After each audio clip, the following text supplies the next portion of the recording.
To bridge that gap, I see precious little political leadership exhibiting the skills, the maturity, and the vision to bridge that gap. And to bridge that gap, I also sorely don't see secular Muslim leadership which is coming up the ranks, which is going to take up political leadership. There are, in my opinion, they are the biggest victims of this tragedy.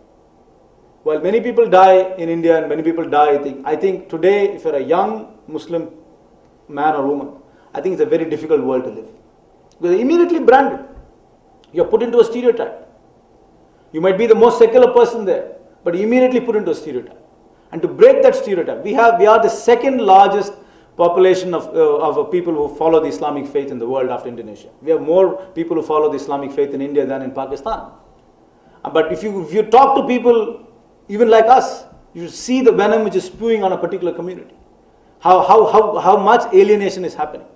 But that leadership is not coming, particularly from the Muslim community, to stand up and to say that we believe in a secular India, that we believe in an India which completely condemns what's happening in the name of Islam. It is happening, it's happening. There are pockets in which it's happening, but it's not happening loud enough, it's not happening wide enough, and it's definitely not catching the imagination of the people.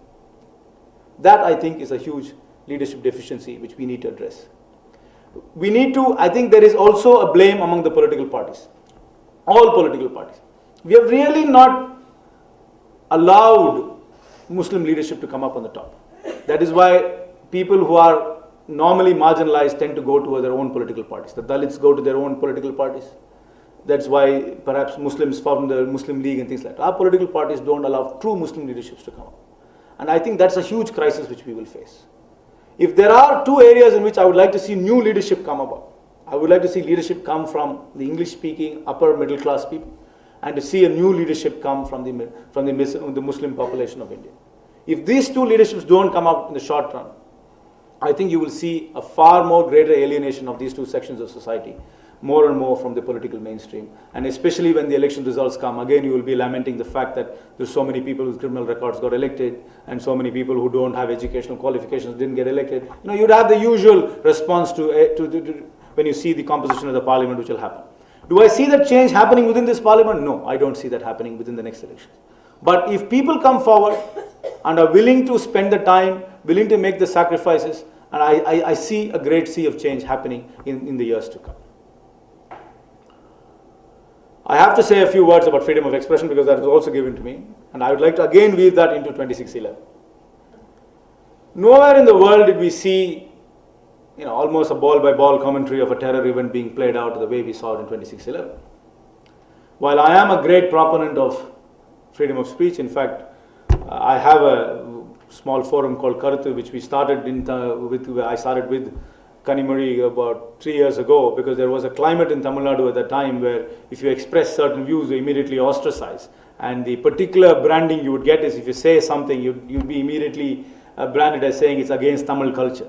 I mean, there were many guardians of Tamil culture who would immediately pounce on you if you said a particular view, especially on sexuality or on morality or any one of those things, and say that you have no right to say these things because these things are against Tamil culture.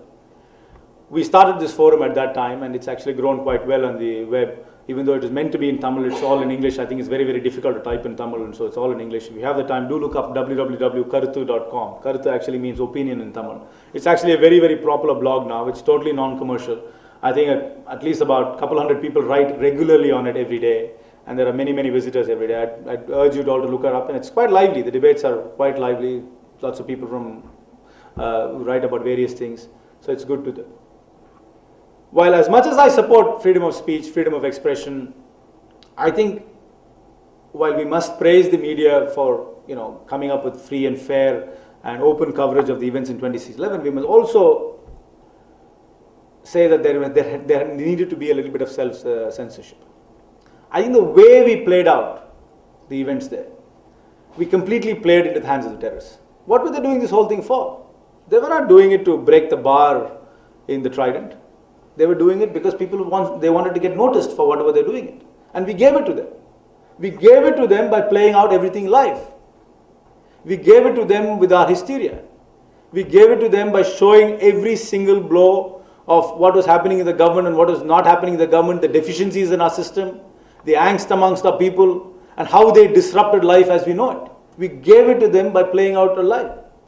I wish there was a little bit of restraint in part of the media, during the event and post the event. I wish the authorities who were conducting the operations there had actually cordoned off the place. I don't think that any theatre of operations is open to the media as it was in Bombay. I know it's quite a famous term in America to have embedded journalists who go with the troops into theatres of action. But to have such uncensored coverage which was just playing onto the hysteria, giving this fear psychosis to people, need to be checked. While we need to have freedom of expression, at the same time we must have self-regulation. I really don't want Parliament to pass a law which will regulate television channels on how they do live coverage, but this needs to be seriously thought about. And I think people must air this view when they come on television, when they come to these free-for-all talk shows, to say that while you are blaming the politicians and all the administration for everything else, I think you need to also look at yourselves, the way you conducted yourselves, the kind of theatrics you are doing, the kind of propaganda you are doing, the kind of rumor mongering and fear mongering you were doing during those events. I think that needs to be looked at, particularly those 24/7 channels which are beaming into everybody's house. Well, I think their coverage did greater good than harm, but one must acknowledge there was a little bit of harm in it as well. I actually thought about what this group can do as a response to 26/11. I know we all normally come, speak full of emotions, and then we move away. I actually had a little misconception that I was actually speaking to the Indo-American Chamber of Commerce before I came here. Thank God I looked at the invitation when this evening. I think when America defined the axis of evil, I think I don't know whether it was conveniently, but I think they left out the main axle within the axis. I think it had to be Pakistan. I think it's quite coy on America even now not to acknowledge the fact that Pakistan is the root cause and the hotbed and the spring and the oasis of global terror. I think President-elect Obama acknowledged that quite well even during his convention, which I had gone to in Denver, and even post his convention. I'd met his foreign policy team, and I'd never ever seen any American politician mention Pakistan as much as President-elect Obama has done. I think that's a refreshing change in the way America is looking at the world. I think when Prime Minister Gordon Brown came to India, he said that 3/4 of all terror attacks in the world have a Pakistan link. I think now it's time to call a spade a spade.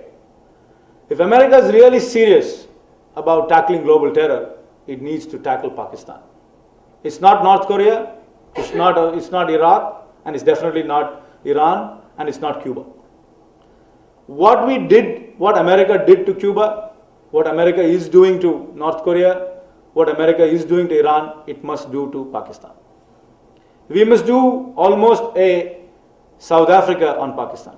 Like we did an embargo on apartheid South Africa, I think the world must stand up and do that to Pakistan right now. We must cut off all cultural and sporting links with Pakistan. We must make sure that the civil society there is feeling the heat. Anybody who does business with Pakistan will not do business with us in India. Any company which has a plant in Pakistan cannot open a plant here. We need to do that. We did that with South Africa. A cricketer who went and played club cricket in South Africa was not allowed to come and tour India.